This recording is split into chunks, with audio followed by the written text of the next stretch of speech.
Assalamualaikum warahmatullahi wabarakatuh. Perkenalkan, nama saya Mohsobirin dengan NIM 0556700135. Saya dari Fakultas Sains dan Teknologi, Prodi Sistem Informasi. Pada video kali ini saya akan mengerjakan tugas 3 dari mata kuliah Basis Data. Oke, langsung kita ke soalnya.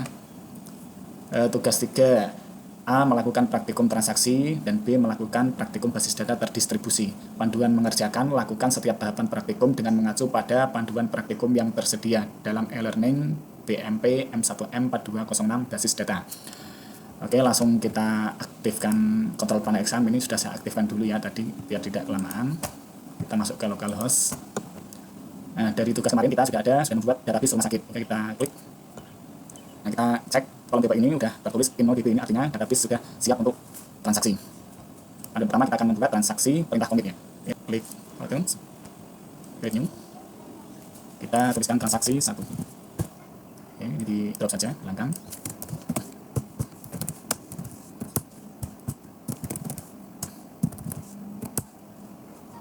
Insert into transaksi.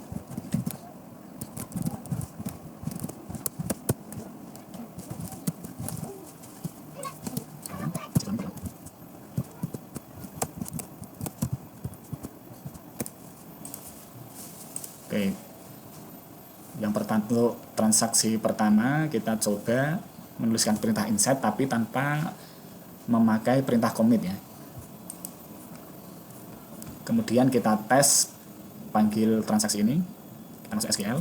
Ini ada perintah meninggalkan halaman proton tadi ya, kita oke saja.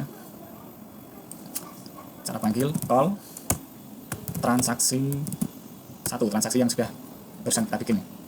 Terus go. Nah, ini data ketiga ini yang kita perintahkan tadi, nama ID pasien 3, nama HIDA, alamat Semarang, ini sudah tampil ya. Tapi ini bukan berarti ke insert ke tabel pasien. Boleh kita cek tabel pasien. Nah, ini tidak ke insert ya. Karena apa? Karena perintah commit belum dimasukkan. Oke, selanjutnya kita coba ditempel perintah commitnya. Kita masuk ke ini ya, prosedur. Ini kita edit. Terus kita tambahkan perintah commit.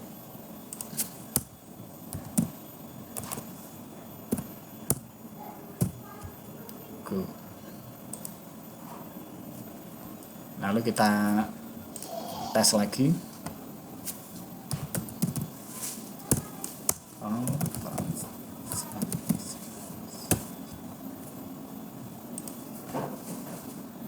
Nah, ini udah muncul. Terus kita cek apakah di tabel pasien nama HIDA ini ke insert.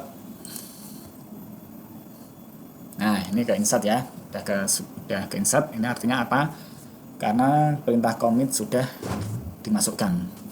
Selanjutnya kita akan melakukan transaksi dengan perintah rollback. Masuk prosedur lagi. Kita namakan transaksi 2. Hapus saja.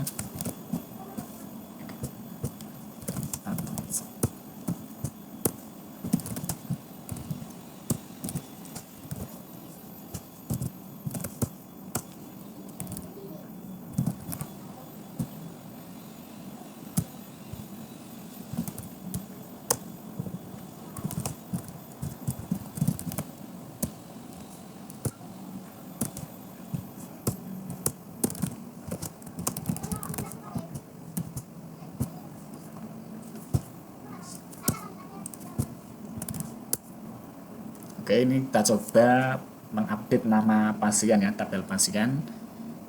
Di ID pasien 3 tadi kan namanya HIDA, kita akan update dengan nama Rina.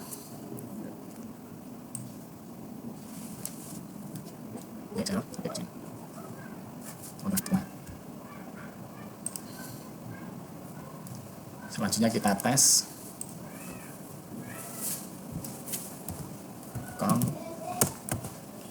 Transaksi 2.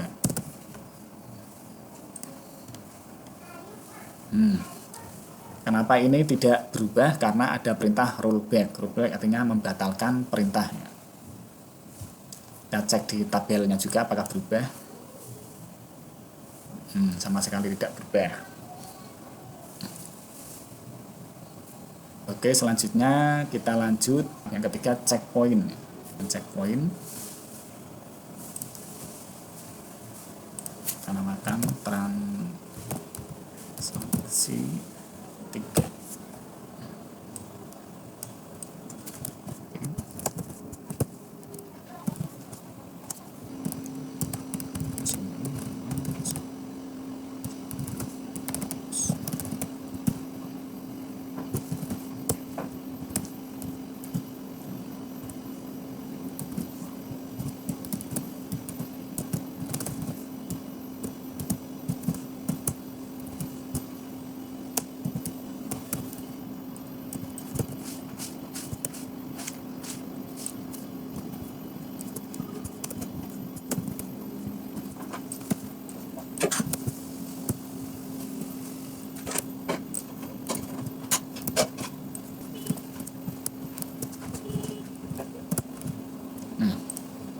Kita akan mencoba transaksi save point. Ini kita buat perintah 3 perintah insert data.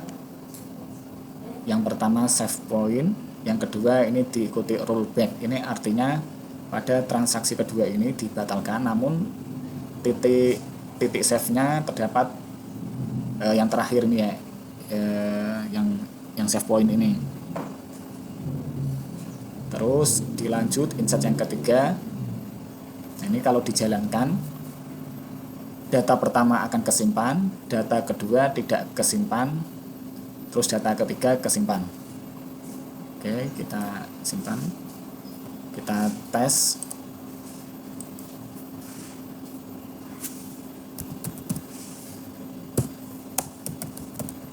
Transaksi 3.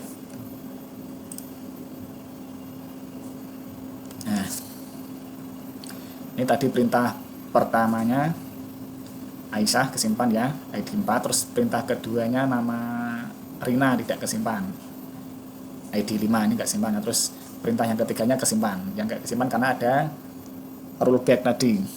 Namun untuk transaksi sebelumnya tetap disimpan karena ada perintah checkpoint tadi gitu ya. Terus kita cek ke tabelnya apakah benar-benar seperti ini. Nah ini, oke, sudah sesuai ya. Selanjutnya kita akan mempraktekkan transaksi trigger. Namun sebelum kita melakukan transaksi trigger, dalam panduannya kita diminta untuk membuat 2 buah tabel lagi, yaitu tabel obat dan tabel transaksi. Oke, kita buat dulu tabelnya. Tabel pertama, nama tabelnya obat. Ini ada ID obat, ini ya. Ini ada kode obat, voucher, dan nama obat, voucher 30. Dan ini ada harga, dan nama obat, harga dan stok ya. Harga ini 10. Terus stok, dan kita lagi stok. Terus juga ini save. Terus tabel berikutnya tabel transaksi obat. Contoh kerjanya transaksi obat. Dan kolomnya ID transaksi, integer ya, ini ya. Terus ID pasien, integer ketiga, terus ID obat, kode obat. ID pasien, ID obat ya. ID obat. Yang terakhir nih, jumlah dan total harga. Jumlah, total harga. Ini kita save. Nah, tabel obat dan transaksi obat sudah kita buat. Selanjutnya kita akan menambahkan ke diagramnya ya. Namun sebelum menambahkan ke diagram, kita buat tentukan dulu for nya. For nya ada di transaksi obat. Struktur pasien kita buat for dan ID obat.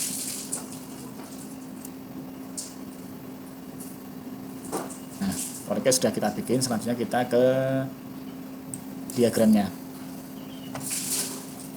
Pilih desainer. Nah, ini diagram yang dulu yang tugas 2 kemarin.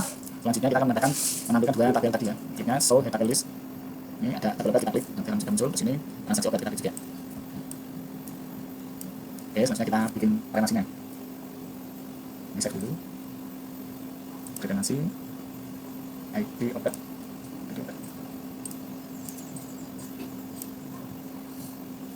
Selanjutnya ID pasien, ID pasien.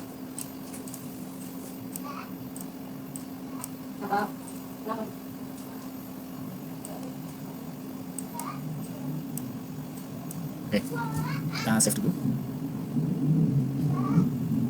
Oke, sudah terbikin, kita lanjut isi dulu tabel obatnya ya, biar gampang nanti kalau buat contoh. Misalkan obatnya 1, kode obatnya A01, nama obatnya amoxicillin, harganya 1000, stoknya 20. Ini di obat kedua, kode obatnya A02, nama obatnya paracetamol, harganya 1000 juga, stoknya kita bikin 20 juga. Oke, kita save. Udah masuk ya. Kemudian kita akan mencoba bikin trigger. Ini kita bikin trigger. Sama sini trigger. Create new trigger. Nah, sama trigger jual. Trigger jual. Akhirnya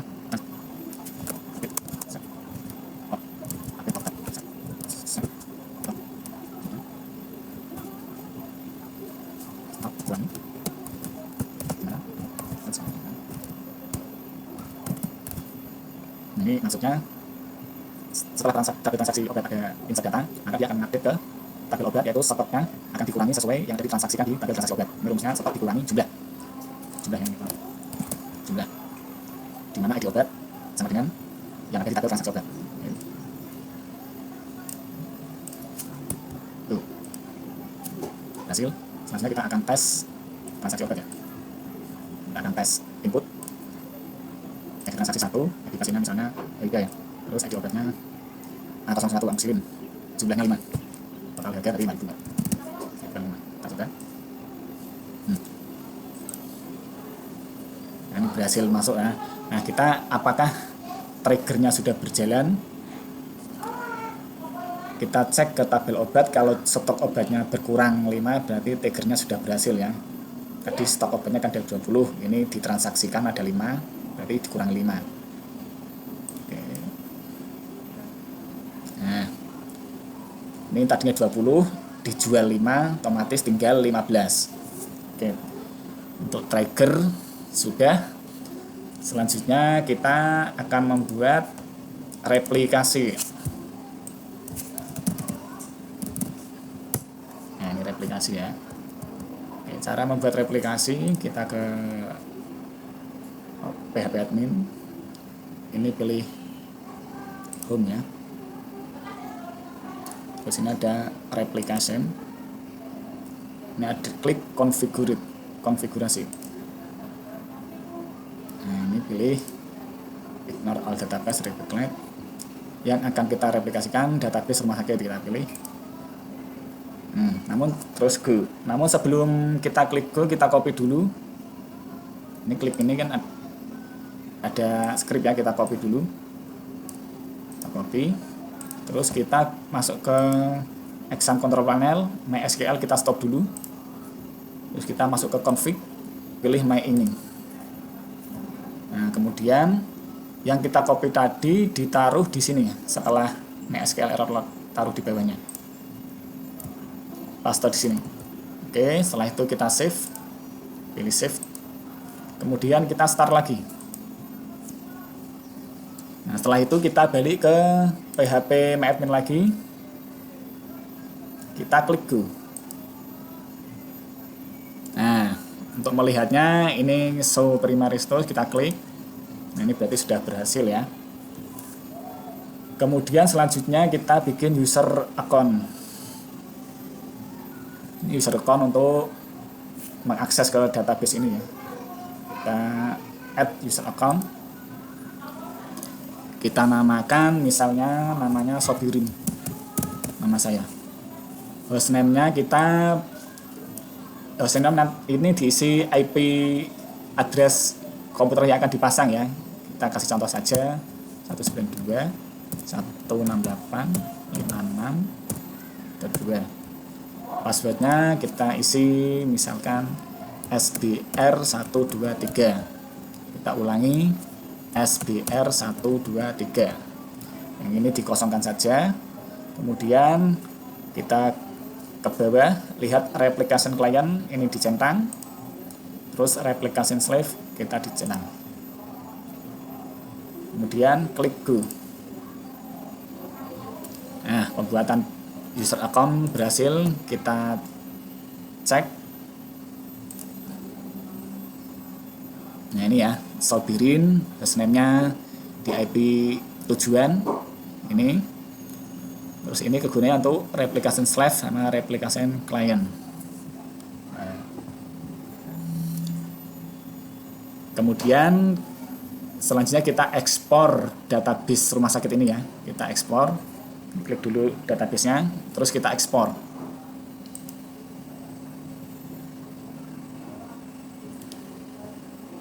Klik ekspor. Nah, ini udah ke-download. Ini udah ke-download tadi ya. Nah, ini udah ke-download database rumah sakit. Selanjutnya kita akan masuk ke komputer yang dituju. Karena ini komputernya cuma satu, kita praktekkan di sini ya. Ini seumpama ini komputer duanya ya.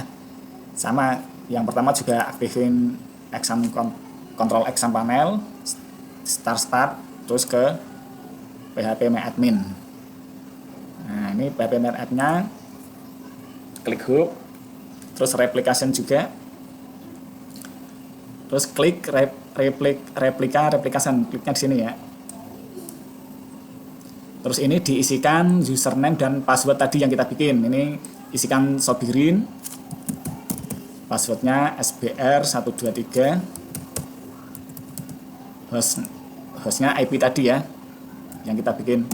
IP-nya komputer kedua ini contoh ya, 168.56.2, terus go. Nah, setelah itu kita memasukkan database yang kita ekspor tadi ya, database rumah sakit ini. Nah, caranya masuk ke database.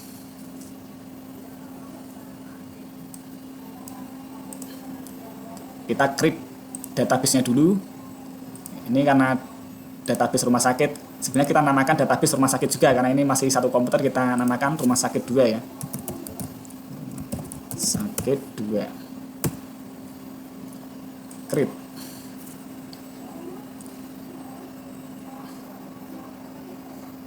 Nah, rumah sakit 2 ini kan belum ada tabel-tabelnya ya. Nah, tabelnya ini kita ambilkan dari yang sudah diekspor tadi. Caranya kita impor di sini.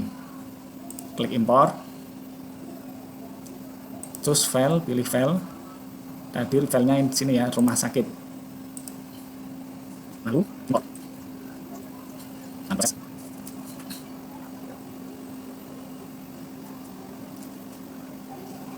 Nah, ini sudah agak impor semua. Oke. Nah, ini tabelnya sudah sama persis dengan yang tabel tadi, kita sudah masuk semua ya. Isinya juga sudah masuk, kita coba. Nah, ini sudah masuk isinya, yang tadi obat. Nah, ini juga. Nah, untuk tabel ini antara komputer 1 dan komputer 2 nanti bisa disetting terdistribusi ya. Artinya apa? Kalau di komputer 1 ada perubahan stok, misalkan stoknya 20 jadi 15, di komputer 2 ini juga akan otomatis update ya, mengikuti, akan jadi 15 juga. Oke, demikianlah praktikum tugas 3 basis data. Apabila ada kekurangan, mohon koreksi dan bimbingannya. Terima kasih. Wassalamualaikum warahmatullahi wabarakatuh.